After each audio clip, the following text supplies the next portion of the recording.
ಅರಣ್ಯ ಇಲಾಖೆಗೆ 0.315 ಅಂತ ಒಂದು ರೈಫಲ್ ಕೊಟ್ಟರು. ಅದು ಒಂದು 700-800 ಅಡಿ. ಮೊನ್ನೆ ಭೀಮನ ಅಮಾವಾಸ್ಯೆ. ಅದೇ ನಾನು ಹೇಳಿದ್ನಲ್ಲ, ಕತ್ತಲಿಲ್ಲದೆ ಶಿಕಾರಿ ಆಗೋದಿಲ್ಲ. ಮೊನ್ನೆ ತಾನೇ ನೀವು ಮುಂಡೆ ಅಮಾವಾಸ್ಯೆ ದಿನ. ಯಾವಾಗಲೂ ಶಿಕಾರಿಯವರು ಬರೋದು ಅಮಾವಾಸ್ಯೆ ದಿನ. ಯಾಕೆಂದ್ರೆ ಹುಣ್ಣಿಮೆ ದಿನ ನಮ್ಮ ಪ್ರಾಣಿ ಯಾವ್ದಾದ್ರು ನಿಂತಿದ್ರೆ ನಮ್ಮನ್ನು ನೋಡಿದ್ರೆ ಓಡಿ ಹೋಗ್ತವೆ. ಅಮಾವಾಸ್ಯೆ ದಿನ ಅಥವಾ ಚಂದ್ರ ಮುಳುಗಿದ ನಂತರನೇ ಅವರು ಶಿಕಾರಿ ಮಾಡಲಿಕ್ಕೆ ಸಾಧ್ಯತೆ ಇರೋದು. ಇವರು ಹೋಗಿರೋದು ರಾತ್ರಿ. ಗುಂಡು ಆರಿಸುವಾಗ ಎಲ್ಲಿ ಬೀಳ್ತು, ಅವನ ಡೈರೆಕ್ಷನ್ಗೆ ಬಿತ್ತ, ಪಕ್ಕಕ್ಕೆ ಬೀಳ್ತಾ, ಅಲ್ಲಿ ಬಿತ್ತ, ಇಲ್ಲಿ ಬತ್ತ. ದನ ಹೋದ್ರೆ ಕಾಡಿಗೆ ಮೇಯ್ಕೊಂಡು ವಾಪಸ್ ಬರ್ತವೆ. ಬರಲಿಲ್ಲ ಅಂದರೆ ಅದು ಯಾವುದೋ ಕಾಡು ಪ್ರಾಣಿ, ನಮ್ಮ ಹುಲಿಗೋ ಚಿರತೆಗೋ ಬೇಟೆಯಾಗಿ ಹೋಗಿರ್ಬಹುದು. 4 ಜನ ಕಾಡಿಗೆ ಹೋಗಿದ್ರು, ಆದ್ರೆ ಅವರನ್ನ ಗುಂಡಿಟ್ಟು ಕೊಲ್ಲುವಂತದ್ದೇನಿತ್ತು, ಅವ್ರ ಹಸು ಹೋಗಿದ್ರು ಅನ್ನುವಂಥದ್ದು. ಆದ್ರೆ ಇದು ಬೆಳಗ್ಗೆ 5 ಗಂಟೆಗೆ ನಡೆದಂಥದ್ದು. ಗುಂಡಿಟ್ಟು ಕೊಲ್ಲುವಂತದ್ದೇನಿದೆ ಅನ್ನುವಂಥದ್ದು ಈಗಾಗಲೇ ಸದನದಲ್ಲೂ ದೊಡ್ಡ ಮಟ್ಟದ ಚರ್ಚೆ. ತಾವಂತೂ ಸರಿಸುಮಾರು ಅರಣ್ಯ ಉಳಿಸೋದಕ್ಕೆ 34 ವರ್ಷ ಸರ್ವಿಸ್ ಮಾಡಿದಂಥವ್ರು. ಇದೆಲ್ಲದಕ್ಕಿಂತ ಹೆಚ್ಚಾಗಿ ತಾವು ನಾಗರಹೊಳೆ ಭಾಗದಲ್ಲಂತೂ ದೊಡ್ಡ ಕೇಸ್ ಅಂತ ಹೇಳಿದ್ರೆ ದೇವಸಿರಿ ಸೋಮ.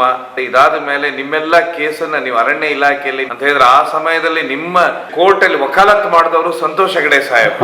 ಏನ್ ಸರ್ ನಿಜವಾಗ್ಲೂ ಈ ರೀತಿ ನಡೆದು ಹೋಗ್ಬಿಡ್ತಾವ ರಾತ್ರಿ ಘಟನೆಗಳು? ನಮ್ಮ ಇಲಾಖೆನಲ್ಲಿ ಹಗಲು ಬೀಟು, ರಾತ್ರಿ ಬೀಟು ಅಂತ ಇರ್ತದೆ. ಹಗಲು ಎಲ್ಲಿ ಯಾವ ದಿಕ್ಕಲ್ಲಿ ಜನ ಬಂದು ಹೋಗಿದ್ದಾರೆ, ಯಾವ ಪರ್ಪಸ್ಗೆ ಬಂದಿದ್ದಾರೆ, ಕೇರಳದಿಂದ ಬಂದಿದ್ದಾರಾ, ತಮಿಳ್ನಾಡಿಂದ ಬಂದಿದ್ದಾರಾ, ಅಥವಾ ಲೋಕಲ್ ವಿಲೇಜ್ ಇಂದ ಬಂದಿದ್ದಾರೆ. ಲೋಕಲ್ ವಿಲೇಜ್ ಇಂದ ಬಂದಿದ್ರೆ ಅವ್ರದೇ ಒಂಥರ ಅಫೆನ್ಸ್ ಮಾಡ್ತಾರೆ. ಕೇರಳದಿಂದ ಬಂದವರು, ತಮಿಳ್ನಾಡಿನಿಂದ ಬಂದವರು ಬೇರೆ ಆನೆ ಹೊಡೆಯುವಂತ ಅಪರಾಧಕ್ಕೂ ಬಂದಿರ್ತಾರೆ. ಅದು ಒಂದೊಂದು ರೀಸನ್ದು ಒಂದೊಂದು ಅವರ ಉದ್ದೇಶ ಬೇರೆ ಇರ್ತದೆ. ಕೆಲವರು ಬೀಟೆ ಮರಕ್ಕೆ ಬಂದರೆ, ಕೆಲವರು ಸೌದೆಗೆ ಬಂದಿರ್ತಾರೆ, ಕೆಲವರು ಏನೋ ಸೊಪ್ಪುಗೆ ಅಂತ ಬಂದಿರ್ತಾರೆ, ಕೆಲವರು ಅತಿಕ್ರಮಣ ಮಾಡಿ ಕುರಿ ಮೇಯಿಸ್ತೀವಿ, ಆಡು ಮೇಯಿಸ್ತೀವಿ ಅಂತ ಬರ್ತಾರೆ. ನಾನು 80ನೇ ಇಸ್ವಿಯಿಂದ ಇಲ್ಲಿಗೆ 46 ವರ್ಷದಿಂದ ನಾನು ಇಲಾಖೆಯಲ್ಲಿದ್ದು ಇಲಾಖೆ ನಂತರ ನೋಡ್ತಾ ಇದ್ದೀನಿ. ಯಾವುದೇ ಅಫೆನ್ಸ್ ಆಗಲಿ, ಯಾವುದೇ ಒಂದು ಈ ತರ ಎನ್ಕೌಂಟರ್ ಆಗಲಿ, ಯಾವುದೇ ಆಗಲಿ ಟಾರ್ಗೆಟ್ ಮಾಡೋದು ಅರಣ್ಯ ಇಲಾಖೆ. ಒಂದ್ ಕಡೆ ರಕ್ಷಣೆ ಮಾಡಬೇಕು ಅಂತ ಇರೋದೇ ನಾವು ಸಣ್ಣ ಒಂದು ಇಲಾಖೆ. ನಮಗೆ 33% ಏರಿಯಾನ ಜಿಯೋಗ್ರಫಿಕಲ್ ಏರಿಯಾ, ಇಡೀ ದೇಶದ 33%, ಅದರಲ್ಲಿ ನಮ್ಮ ಕರ್ನಾಟಕದಲ್ಲಿ 23% ಅರಣ್ಯ ಇದೆ. 23% ಅರಣ್ಯನ ನಾವು ಕಾಪಾಡಕ್ಕೆ ಇರೋರೇ ಒಂದು 8-10 ಸಾವಿರ ಜನ ಸಿಬ್ಬಂದಿ. ಆ ಸಿಬ್ಬಂದಿನಲ್ಲಿ ಈ ಥರ ಯಾವುದು ಪ್ರೊಟೆಕ್ಟೆಡ್ ಏರಿಯಾಸು ಅಥವಾ ಸ್ಯಾಂಚುರಿ ಇರ್ಬೋದು, ನ್ಯಾಷನಲ್ ಪಾರ್ಕ್ ಇರ್ಬೋದು, ಅದರಲ್ಲಿ ಕೆಲಸ ಮಾಡ್ತಿರೋರೆ ಒಂದು 2,000 ಜನ ಇಡೀ ರಾಜ್ಯದಲ್ಲಿ.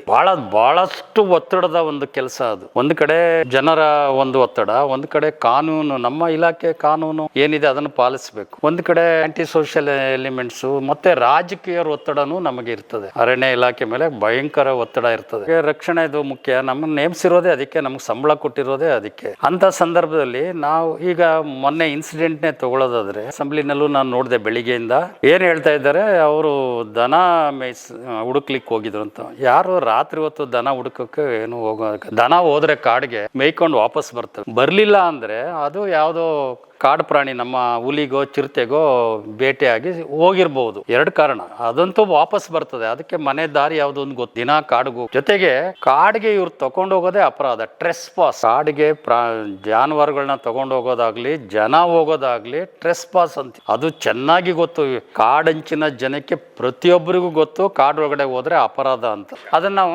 ಉಲ್ಲಂಘನೆ ಮಾಡಿ ಯಾಕೆ ಹೋಗ್ತಾರೆ? ಏನೋ ಒಂದು ಪರ್ಪಸ್ ಇಟ್ಕೊಂಡು ಹೋಗಿದ್ದಾರೆ. ಇಲ್ಲಿ ಏನಾಗಿದೆ, ಮೊನ್ನೆ ಜಿಂಕೆದು ಮಾಂಸ ಸಿಕ್ಕಿದೆ.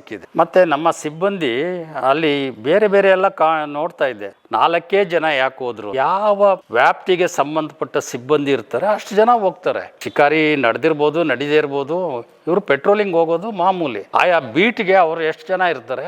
4ರಿಂದ 5 ಜನ ಇರ್ತಾರೆ. ಅದೇ ದೊಡ್ಡ ಸಿಬ್ಬಂದಿ ನಮ್ಮ ಕೊರತೆ ಇರೋದು. ಅವ್ರು ಹೋಗಿರ್ತಾರೆ. ಹೋದಾಗ ಯಾಕೆ ಇಡೀ ರೇಂಜ್ನವ್ರು ಯಾಕೆ ಹೋಗಿಲ್ಲ? ಹಂಗ 100 ಜನ ರೇಂಜಲ್ಲಿ ಇದ್ರು ಒಂದ್ ಕಡೆ ಹೋಗೋಕ್ಕಾಗಲ್ಲ. ಎಲ್ಲೆಲ್ಲೋ ಇರ್ತಾರೆ, 40-30 ಕಿಲೋಮೀಟರ್ ದೂರದಲ್ಲಿ ಇರ್ತಾರೆ.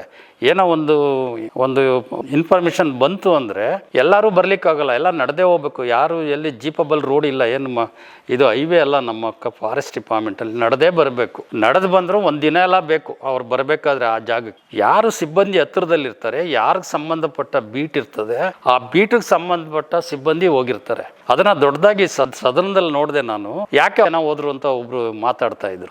ಜನಪ್ರತಿನಿಧಿಗಳು ಅರ್ಥ ಮಾಡ್ಕೋಬೇಕು, ಸಿಬ್ಬಂದಿ ಇರೋದೇ ಅಷ್ಟು, ಅಲ್ಲಿಗೆ ಹೋಗಿ ಹೋಗಿದ್ದಾರೆ, ಅವ್ರ ಕರ್ತವ್ಯದ ಮೇಲೆ ಹೋಗಿದ್ದಾರೆ. ಅಲ್ಲಿ ಶಿಕಾರಿ ಮಾಡಿದಾಗ ಇವ್ರು ಹೋದಾಗ ಆ ಕಡೆಯಿಂದ ಫೈರ್ ಆಗಿದೆ. ಆತ್ಮರಕ್ಷಣೆಗೆ ನಮಗೂ ಗನ್ ಕೊಟ್ಟಿದ್ದಾರೆ, ಇರಲಿಲ್ಲ ಇಷ್ಟು ದಿವಸ ಇರಲಿಲ್ಲ. ನಮಗೂ 3-1 ರೈಫಲ್ ಇದೆ, ಸ್ಲೈಡ್ ಆಕ್ಷನ್ ಗನ್ ಅಂತ ಇವೆಲ್ಲ ಬಂದಿದೆ. ನಮ್ಮ ರಕ್ಷಣೆ ಯಾರು ಮಾಡ್ತಾರೆ, ಅಲ್ಲಿ ಯಾರು ಬರ್ತಾರೆ? ಮತ್ತೆ ಪರ್ಮಿಷನ್ ತಗೊಂಡ್ರ DF ಅದು ಮ್ಯಾಜಿಸ್ಟ್ರೇಟ್ರು ಪರ್ಮಿಷನ್ ತಗೊಂಡ್ರ ಅಂತಾರೆ. ಕಾಡಿನಲ್ಲಿ ಯಾವ ಮ್ಯಾಜಿಸ್ಟ್ರೇಟ್ರು ಇರೋದಿಲ್ಲ, ಯಾವ DF 50-40-100 ಕಿಲೋಮೀಟ್ರ್ ದೂರದಲ್ಲಿರೋ ರೇಂಜು ಉಂಟು ಡಿವಿಷನ್. ಅಂಥದ್ರಲ್ಲಿ ಅವರು ಗಾರ್ಡ್ ಅರಣ್ಯ ರಕ್ಷಕ, ಅಲ್ಲಿಂದ ಮೇಲ್ಪಟ್ಟ ಯಾವುದೇ ಅಧಿಕಾರಿ ಯಾವ್ದಾರು ತನ್ನ ಆತ್ಮರಕ್ಷಣೆಗೆ ಗುಂಡು ಹಾರಿಸ್ಬೋದು ಅಂತ ಹೇಳಿ ಕಾನೂನಲ್ಲಿದೆ. ಅದನ್ನೇನು ಮೀರಿಲ್ಲ ಅವರು. ಯಾಕೆಂದ್ರೆ ಆ ಕಡೆಯಿಂದ ಗುಂಡು ಬರುವಾಗ ನಾವು ತಮಾಷೆಗೆ ಹೋಗಿ ಹಿಡಿಲಿಕ್ಕೆ ಆಗ್ತದ ಒಂದು ಪೋಚರ್ನ, ಹಾರ್ಡ್ಕೋರ್ ಪೋಚರ್ಸ್ನ. ಅವ್ರದ್ದೆಲ್ಲ ಯೂಸಲಿ ಇಲ್ಲೀಗಲ್ ವೆಪನ್, ಮಜಲ್ ಲೋಡಿಂಗ್ ಗನ್ ಅಂತ ಮಾಡ್ತಾರೆ. ಅದು ನಾಜಲ್ಲು ಒಂದು 5 ಅಡಿ 4 ಅಡಿ 6 ಅಡಿ ಇರೋ ನಾಜಲ್ಲು ಉಂಟು. ಅದರಲ್ಲಿ ಗನ್ ಪೌಡರ್ನೆಲ್ಲ ತುಂಬಿಟ್ಟು ಈ ಸರಳಿರ್ತದಲ್ಲ, ಸರಳನ್ನ ಅಥವಾ ಲೆಡ್ ಪೀಸನ್ನ ಬಾಲ್ ಮಾಡಿ 8 ಹೊತ್ತು ಮಾಡಿ ಹೊಡ್ತಾರೆ.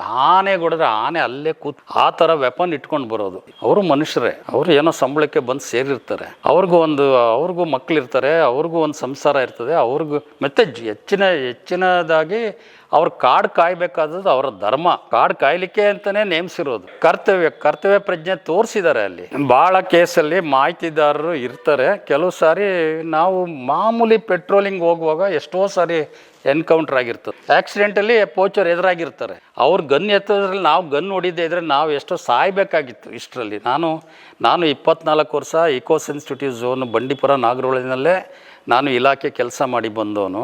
ನಾವು ಅಲರ್ಟಾಗಿ ಹೋಗಲಿಲ್ಲ ಅಂದರೆ, ರಾತ್ರಿ ಆಗಲಿ ಹಗಲಾಗಲಿ ಕಣ್ಣಲ್ಲಿ ಕಣ್ಣಿಟ್ಟು ನಾವು ಹೋಗಲಿಲ್ಲ ಅಂದರೆ ನಮಗೆ ಗುಂಡೇಟು ಬೀಳ್ತದೆ. ನಾವು ಅಲರ್ಟಾಗೇ ಇರಬೇಕು.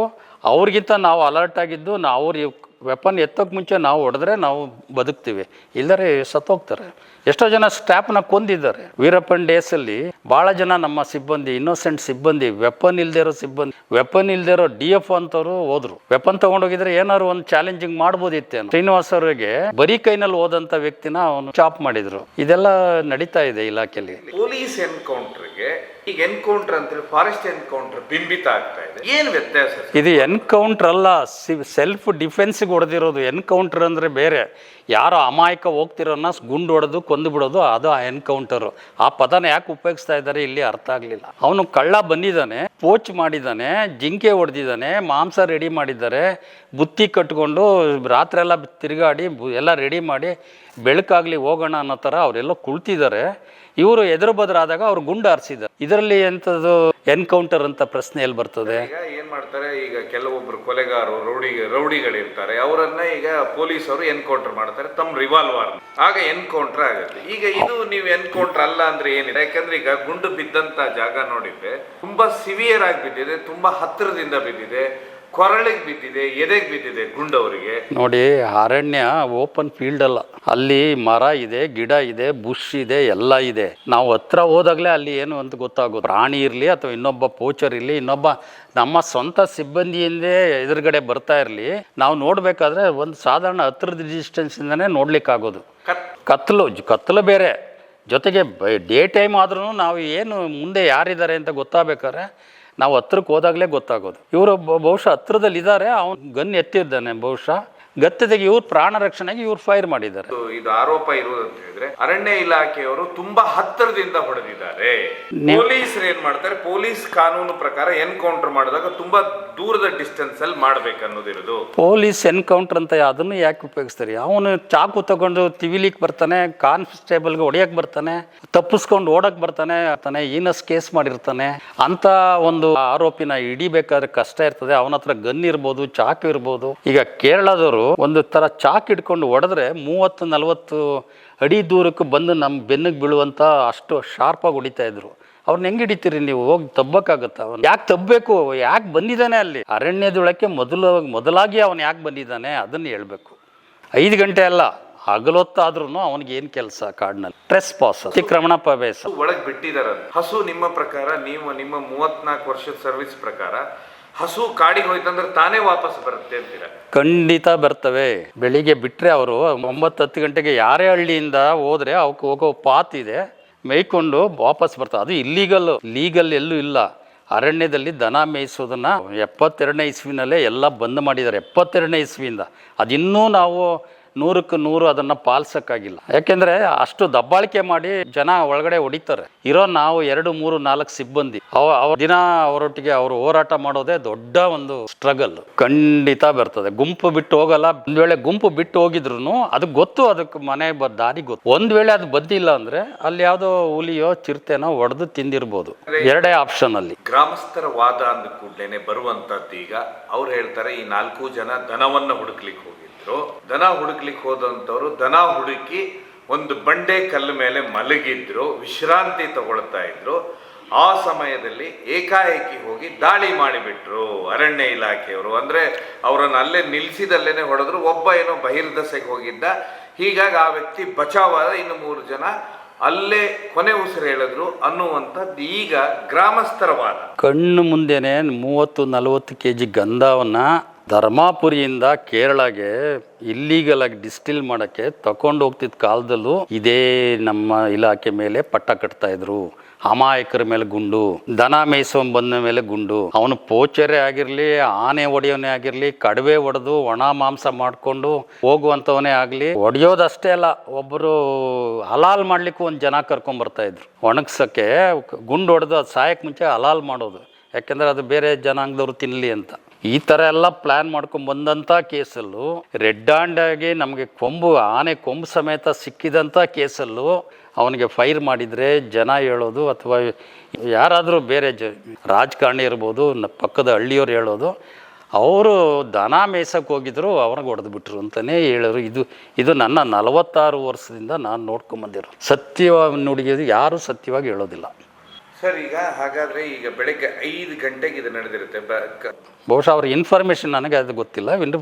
ಇನ್ಫಾರ್ಮೇಷನ್ ಇರ್ಬೋದು, ಅಥವಾ ಇವರು ರೆಗ್ಯುಲರ್ ಪೆಟ್ರೋಲಿಂಗ್ ಹೋಗಿರ್ಬೋದು. ಯಾಕೆಂದರೆ ಮೊನ್ನೆ ತಾನೇ ನೀವು ಮುಂಡೆ ಅಮಾವಾಸ್ಯೆ ದಿನ, ಯಾವಾಗಲೂ ಶಿಕಾರಿಯವ್ರು ಬರೋದು ಅಮಾವಾಸ್ಯೆ ದಿನ. ಯಾಕೆಂದರೆ ಹುಣ್ಣಿಮೆ ದಿನ ನಮ್ಮ ಪ್ರಾಣಿ ಯಾವ್ದಾದ್ರು ನಿಂತಿದ್ರೆ ನಮ್ಮನ್ನು ನೋಡಿದರೆ ಓಡಿ ಹೋಗ್ತವೆ. ಅಮಾವಾಸ್ಯೆ ದಿನ ಅಥವಾ ಚಂದ್ರ ಮುಳುಗಿದ ನಂತರನೇ ಅವರು ಶಿಕಾರಿ ಮಾಡಲಿಕ್ಕೆ ಸಾಧ್ಯತೆ ಇರೋದು. ಕಾಣ್ತಾ ಇದ್ರೆ ಪ್ರಾಣಿ ಓಡೋಗ್ತದೆ, ನಮಗಿಂತ ಅಲರ್ಟ್ ಆಗಿರ್ತದೆ. ಯಾವುದೇ ಶಿಕಾರಿ ಮಾಡೋಕ್ಕಾಗದು. ಬಹುಶಃ ಮೊನ್ನೆನೆ ಅದೇ ಕತ್ಲೆನಲ್ಲೇ ಶಿಕಾರಿಗೆ ಹೋಗು. ಯಾರು ಬೆಳಕಲ್ಲಿ ಹೋಗ್ತದೆ? ಚಂದ್ರನ ಬೆಳಕಲ್ಲಿ ಹೋದ್ರೆ ಶಿಕಾರಿ ಆಗ್ತದ? ಆಗೋದಿಲ್ಲ, ಓಡೋಗ್ತದೆ ಪ್ರಾಣಿ. ಈಗ ಒಂದು ಪ್ರಾಣಿ ಕಾಣಬೇಕಂದ್ರೆ ಇವನು ಬಚ್ಚಿಟ್ಕೊಂಡು ಮಚಾನ್ ಮೇಲೋ ಮರದ ಮೇಲೋ ಅಥವಾ ಕಲ್ಲು ಬಂಡೆನೋ ಎಲ್ಲೋ ಕೂತ್ಕೊಂಡಿರ್ಬೇಕು, ಅಥವಾ ಯಾವುದೋ ಹಣ್ಣು ತಿನ್ನೋ ಮರ ಇರ್ತದೆ ಅಲ್ಲ, ಆಲ ಗೋಣಿ ಯಾವುದೋ ಬಸ್ರಿ ಯಾವುದೋ ಮರ ಇರ್ತದೆ, ಹತ್ತಿ ಮರ ಇರ್ತದೆ, ಅದ್ರ ಕೆಳಗಡೆ ಹುಣಸೆ ಮರ ಇರ್ಬೋದು, ಅದ್ರ ಕೆಳಗಡೆ ಹಣ್ಣು ಬಿದ್ದಿರ್ತದೆ, ಕಾಯಿ ಬಿದ್ದಿರ್ತದೆ, ತಾರೆ ಮರ ಇರ್ಬೋದು, ಅಲ್ಲಿ ಮಂಗ ಕೀಳಿಸಿ ಬೀಳ್ಸಿರ್ಬೋದು, ಅದನ್ನು ತಿನ್ನಲಿಕ್ಕೆ ಅಲ್ಲಿ ಬಂದು ನಿಂತ್ಕೊತವೆ. ಅಂಥ ಸಮಯದಲ್ಲಿ ಇವರು ರಾತ್ರಿ ಬೇಟೆ ಆಡೋದು. ಅಮಾವಾಸ್ಯೆ ಆಜು ಬಾಜುನೇ ಕತ್ತಲೇ ಇರಬೇಕು, ಅಥವಾ ಚಂದ್ರ ಮುಳುಗಿರಬೇಕು ಇರ್ಬೋದು. ಮೊನ್ನೆ ಭೀಮನ ಅಮಾವಾಸ್ಯೆ. ಅದೇ ನಾನು ಹೇಳಿದ್ನಲ್ಲ, ಕತ್ತಲಿಲ್ಲದೆ ಶಿಕಾರಿ ಆಗೋದಿಲ್ಲ. ಕಾಡಲ್ಲಿ ಏನೇ ಶಿಕಾರಿ ಆಗಬೇಕಾದ್ರೂ ಕತ್ಲ. ಆನೆ ಹೊಡಿಬೋದು, ಆನೆ ಎಲ್ಲಿಗಾದ್ರೂ ಹೊಡಿಬೋದು, ಆನೆ ಕಾಣ್ತದೆ. ಕಡವೆ ಹೊಡಿಬೋದು. ಈ ಜಿಂಕೆ, ಕಡವೆ ಈ ಥರ ಸಣ್ಣ ಗೇಮ್ನ ಹೊಡಿಬೇಕಾದ್ರೆ ಅಲ್ಲಿ ಕತ್ಲೆ ಇರಬೇಕು. ಅವು ಓಡೋಗ್ತದೆ. ನಮ್ಮದು ಇತ್ತೀಚೆಗೆ ಮೊದಲು ಒಂದು ಡಬಲ್ ಬ್ಯಾರಲ್ ಗನ್ ಅಂತ ಕೊಡ್ತಿದ್ರು. ಅದು ಒಂದು 20 ಅಡಿ 30 ಅಡಿಗೂ ಹೊಡೆದ್ರೂ ಮನುಷ್ಯ ಏಟಾಗ್ತಿರ್ಲಿಲ್ಲ, ಏನೋ ಸಣ್ಣ ಪುಟ್ಟ ಗಾಯ ಆಗ್ತಿತ್ತು. ಅನಂತರ ಈ ವೀರಪ್ಪನ್ ಗಲಾಟೆ ಬಂದಾಗ ನಮ್ಮ ಅರಣ್ಯ ಇಲಾಖೆಗೆ .315 ಅಂತ ಒಂದು ರೈಫಲ್ ಕೊಟ್ಟರು. ಅದು ಒಂದು 700-800 ಅಡಿ ಒಂದು ರೇಂಜಲ್ಲಿ ಒಬ್ಬ ಮನುಷ್ಯನ ಹೊಡೆದಾಕುವಂಥದ್ದು ಒಂದು ಶಕ್ತಿ ಇತ್ತು ಅದಕ್ಕೆ. ಆನಂತರ American gun, slide action gun ಅಂತ ಒಂದು ಸಾರಿ ಲೋಡ್ ಮಾಡಿ ಇನ್ನೊಂದು ಸಾರಿ ಮಾಡೋತ್ತಿಗೆ ಲೇಟ್ ಆಗ್ತದೆ ಅಂದ್ಬಿಟ್ಟು ಒಟ್ಟಿಗೆ 5-6 ಬುಲೆಟ್ ತೋಟ ಬುಲೆಟ್ ಅನ್ನಲ್ಲ, ಅದಕ್ಕೆ ತೋಟಗಳನ್ನ ಸೇರಿಸಿ ಹೊಡೆಯಲಿಕ್ಕೆ ಸಾಧ್ಯ. ಅದಕ್ಕೆ ಅವೆಲ್ಲ ಸ್ವಲ್ಪ ಮಾಡರ್ನೈಸ್ ಮಾಡಿದರು. ವೀರಪ್ಪನ್ ಗಲಾಟೆ ಆದ ನಂತರ ನಮಗೆ ಒಳ್ಳೆ ವೆಪನ್ಸ್ಗಳು ಬಂತು. ಈಗ ಬಹುದೊಡ್ಡ ವಾದ ಅಂತ ಹೇಳಿದರೆ, ಸರ್ಕಾರದಲ್ಲಿ ನಡೆಯುವಂಥ ಚರ್ಚೆನೂ ನೋಡಿರ್ತೀರಾ, ಎಲ್ಲ ರಾಜಕಾರಣಿಗಳ ನೀವು ಮಾತನ್ನು ಕೇಳಿರ್ತೀರ.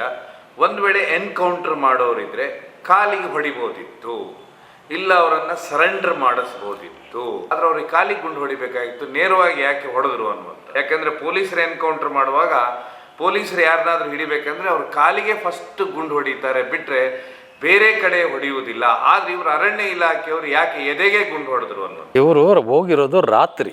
ಗುಂಡು ಆರಿಸುವಾಗ ಎಲ್ಲಿ ಬೀಳ್ತು, ಅವನ ಡೈರೆಕ್ಷನ್ಗೆ ಬಿತ್ತಾ, ಪಕ್ಕಕ್ಕೆ ಬೀಳ್ತಾ, ಅಲ್ಲಿ ಬಿತ್ತಾ, ಇಲ್ಲಿ ಬತ್ತಾ ಅಂತ ನೋಡಲಿಕ್ಕೆ ನಮಗೆ ಸಾಧ್ಯನೇ ಇಲ್ಲ. ಯಾಕೆಂದರೆ ಅದು ಕತ್ತಲಲ್ಲಿರೋದು. ರಾತ್ರಿ ಇರ್ಬೋದು, ಏನೇ. ನಾನು ಚಂದ್ರ ಮುಳುಗಿದ ಮೇಲೆ ಕತ್ಲೇನೆ ಕಾಡೆಲ್ಲ. ಚಂದ್ರ ಮುಳುಗಿದ್ರೆ ಇನ್ನೇನು ಸೂರ್ಯ ಬರೋ ತನಕ ಸೊ ಅಂಥ ಸಮಯದಲ್ಲಿ ಯಾವ ದಿಕ್ಕಿಗೆ ಹೊಡೆದೋ ನಾವು ಶಬ್ದ ಬಂದಲ್ಲೂ ಈಗ ಯಾರೋ ಆ ಕಡೆಯಿಂದ ಫೈರ್ ಮಾಡಿದ ಸ್ವಲ್ಪ ಬೆಳಕು ಬರ್ತದೆ, ಅದು ಬೆಂಕಿ ಬರ್ತದಲ್ಲ ಫೈರು, ಆ ಡೈರೆಕ್ಷನ್ಗೆ ಹೊಡಿತಾರೆ. ಅವನು ಮೇಲಿದಾನ ಕೆಳಗಿದಾನ, ಅವನು ಕಾಲಿಗೆ ಬಿತ್ತ, ಹೊಟ್ಟೆಗೆ ಬಿತ್ತ, ತಲೆಗೆ ಬಿತ್ತ ಗೊತ್ತಾಗೋದಿಲ್ಲ. ನಮ್ಗೆ ಹೇಗೆ ಗೊತ್ತಾಗೋದು? ಕಾಡೊಳಗೆ ಹೇಗೆ ಅಂತ ಜಡ್ಜ್ ಮಾಡ್ತೀರಿ? ಇಷ್ಟೇ ಹೈಟಲ್ಲಿದ್ದಾನೆ, ಅವನು ಕುಳ್ಳ ಇರ್ಬೋದು, ಉದ್ದ ಇರ್ಬೋದು, ಹೇಗೆ ಅನಲೈಸ್ ಮಾಡ್ತೀರಿ? ಆಗೋದಿಲ್ಲ. ಒಟ್ಟಾರೆಯಾಗಿ ಸರ್, ಈ ಕೇಸಿನಲ್ಲಿ ಬಂದಾಗೂ ಒಂದು ಮಾತು ಬರುತ್ತೆ, ನೇರವಾಗಿ ಅವರನ್ನು ಆಸ್ಪತ್ರೆಗೆ ಅಂತ ಹೇಳಿದ್ರೆ ಮೈಸೂರು ಆಸ್ಪತ್ರೆಗೆ ಕರ್ಕೊಂಡು ಬಂದ್ಬಿಟ್ರಿ ಇವರು, ಅಲ್ಲೇ ಬಿಡಬೇಕಾಗಿತ್ತು, ಒಂದು ವೇಳೆ ಕೊಳ್ಳೆಗಾಲಕ್ಕೆ ಕರ್ಕೊಂಡು ಹೋಗ್ಬೇಕಾಗಿತ್ತು ಅನ್ನುವಂಥದ್ದು ಈಗ ಬರ್ತಾ ಇರುವಂಥದ್ದು. ಅದೆಲ್ಲ ಅದು ಪೊಲೀಸ್ನವ್ರು ಏನು ನಿರ್ಧಾರ ಮಾಡಿದಾರೋ ಅಥವಾ ಮ್ಯಾಜಿಸ್ಟ್ರೇಟ್ ಎನ್ಕ್ವೈರಿ ಆಗೇ ನಂತರ ಅವರು ನಿರ್ಧಾರ ಮಾಡಬೇಕು. ಅವರ ರಿಪೋರ್ಟ್ ಮೇಲೆ ನಿರ್ಧಾರ ಮಾಡಬೇಕು. ಇವ್ರ ತಪ್ಪ ಅವ್ರ ತಪ್ಪ ಏನಂತ ನಿರ್ಧಾರ ಆಗಬೇಕು.